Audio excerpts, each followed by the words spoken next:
வணக்கம். செல்வகுமாரின் முக்கடல் காற்று பற்றிய அறிவிப்பும் இலங்கைக்கான வானிலை முன்னறிவிப்பும் 2025 மார்ச் 11 செவ்வாய்க்கிழமை அதிகாலை நிலவர ஆய்வறிக்கை. அதிகாரப்பூர்வ முக்கடல் காற்று பற்றிய அறிவிப்பிற்கு இந்திய வானிலை ஆராய்ச்சித்துறை அறிக்கையை பார்க்கவும். காற்று சுழற்சியானது தற்பொழுது இலங்கையின் சொல்வதை விட குமரிக்கடலுக்கு தெற்கே மாலத்தீவு அருகே நீடித்துக் கொண்டிருக்கிறது. மிக வேகமாக மேற்கு நோக்கி நகரும் என்றோம். மேற்கு நோக்கி மிக வேகமாக நகர்ந்தாலும் நாளை மதியம் வரைக்கும் காற்று குவிதலை தமிழ்நாட்டிலே ஏற்படுத்தும்.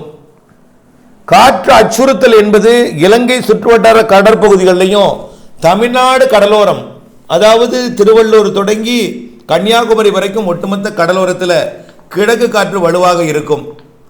இதன் காரணமாக எடை குறைந்த படகுல மீன்பிடித்தல் என்பது மிகவும் சவால். தயவு செய்து எடை குறைந்த பிளாஸ்டிக் படகுல கடலுக்குள்ள இறங்க வேண்டாம்.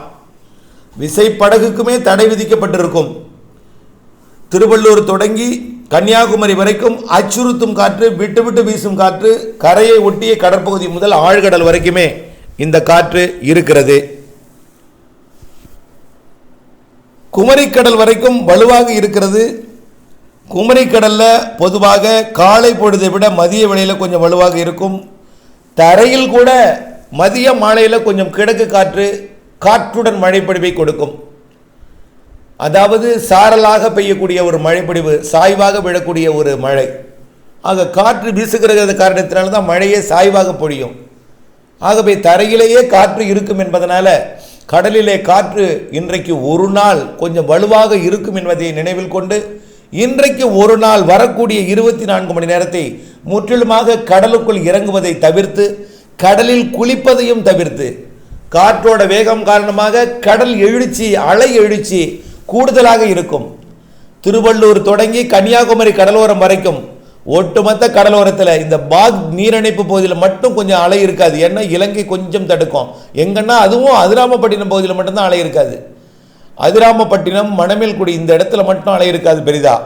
ஆனால் கோடியக்கரை முனை தொடங்கி திருவள்ளூர் வரைக்கும், அதே போல ராமேஸ்வரம் தொடங்கி கன்னியாகுமரி வரைக்கும் உள்ள கடற்பகுதிகளில் வலுவான கடல் சீற்றம் இருக்கும், கடல் அரிப்பு இருக்கும், அலை எழுச்சி திடீரென்று இருக்கும்.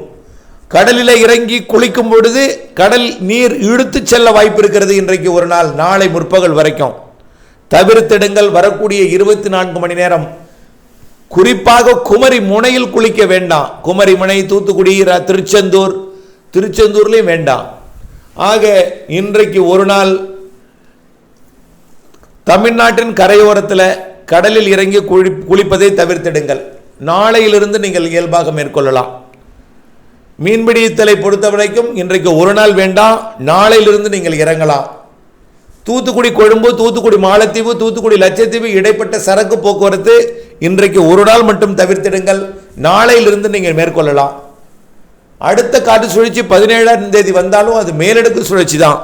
கீழடுக்கில் எந்தவித காற்று அச்சுறுத்தலும் கொடுக்காது. ஆகவே அச்சப்பட வேண்டாம். இன்றைக்கு ஒரு நாள் மட்டும் தவிர்த்து நாளையிலிருந்து நீங்கள் கடல் தொழிலை செய்ய இயல்பாக இருக்கும், சிறப்பாக இருக்கும் என்பது நம்முடைய ஆய்வறிக்கை. இந்திய வானிலை ஆய்வு நிறுவனமும் அதே அறிக்கையை தான் வழங்கியிருக்கும். அடுத்தபடியாக இலங்கைக்கான மழை எச்சரிக்கை. இலங்கையை பொறுத்த வரைக்கும் நேற்றைக்கே மழைப்பொழிவு தொடங்கிவிட்டது. தற்பொழுது இலங்கையில் விட்டு நல்ல மழைப்பொழிவை கொடுத்து வருகிறது.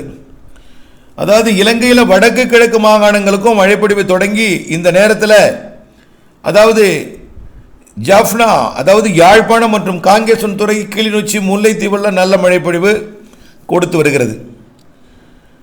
டெல்டா மாவட்டங்களிலேயே கொடுக்கும் பொழுது இந்த அதிகாலை நேரத்தில் பட்டுக்கோட்டை, மல்லிப்பட்டினம், அதிராம்பட்டினம், முத்துப்பேட்டை போன்ற பகுதிகளில் நல்ல மழைப்பொழிவை கொடுத்து வருகிறது.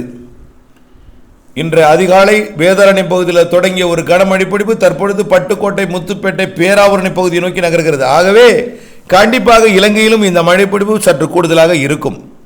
குறிப்பாக வடக்கு கிழக்கு மாகாணங்களில் இந்த அதிகாலையில் நல்ல மழைப்பொழிவை கொடுக்கும்.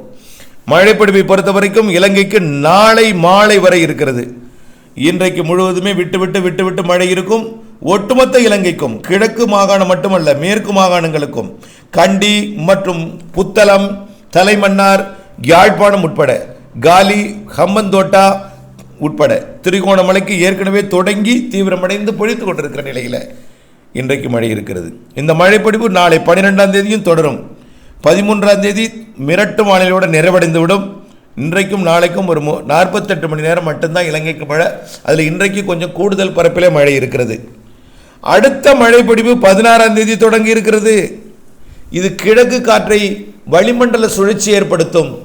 இதன் காரணமாக வளிமண்டல சுழற்சி காரணமாக மீண்டும் 16ஆம் தேதியிலிருந்து இலங்கைக்கு மழை இருக்கு. 15ஆம் தேதியே தொடக்கலாங்க. இலங்கையை பொறுத்த வரைக்கும் தமிழ்நாட்டுக்கு 16ஆம் தேதி மாலை, 15ஆம் தேதி மாலை இலங்கைக்கு மழைப்பொழிவு அடுத்த சுற்று தொடக்கம். 16, 17 கனமழை காத்திருக்கு. ஆனால் அந்த மழைப்பொழிவு இடியுடன் கூடிய மழை ஒதுக்கி ஒதுக்கி பெய்யும். ஒதுக்குதலும் இருக்கும், பெய்யும் இடத்துல கனமழை இருக்கும். 17, 18 கனமழை இருக்கு இலங்கைக்கு. 17, 18 ஆக புரிந்துங்க.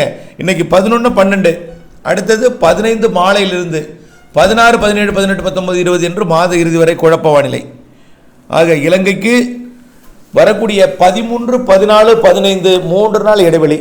பிறகு மீண்டும் அடுத்த சுற்று மழைப்பிடிப்பு வளிமண்டல சுழற்சி காரணமாக கொடுக்க போகிறது என்பதை நினைவில் கொள்ள வேண்டும்.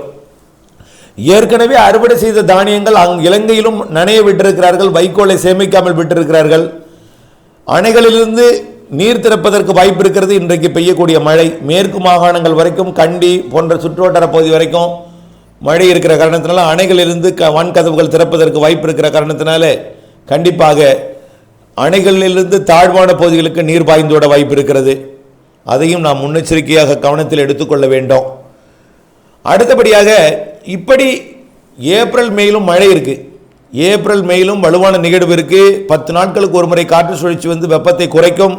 தொலைவில் இருக்கும்போது வெப்பம் அதிகரிக்கும், அருகில் வந்தோடனே வெப்பம் குறையும். இரு காற்று இணையும் இடத்துல மழைப்பொழிவை ஏற்படுத்தும். ஆகவே வரக்கூடிய ஏப்ரல் மேலும் மழை இருக்கு. 10 நாட்களுக்கு ஒரு முறை தான். 10 நாட்களுக்கு 2 நாள் அல்லது 3 நாள் மட்டும்தான் அந்த மழை.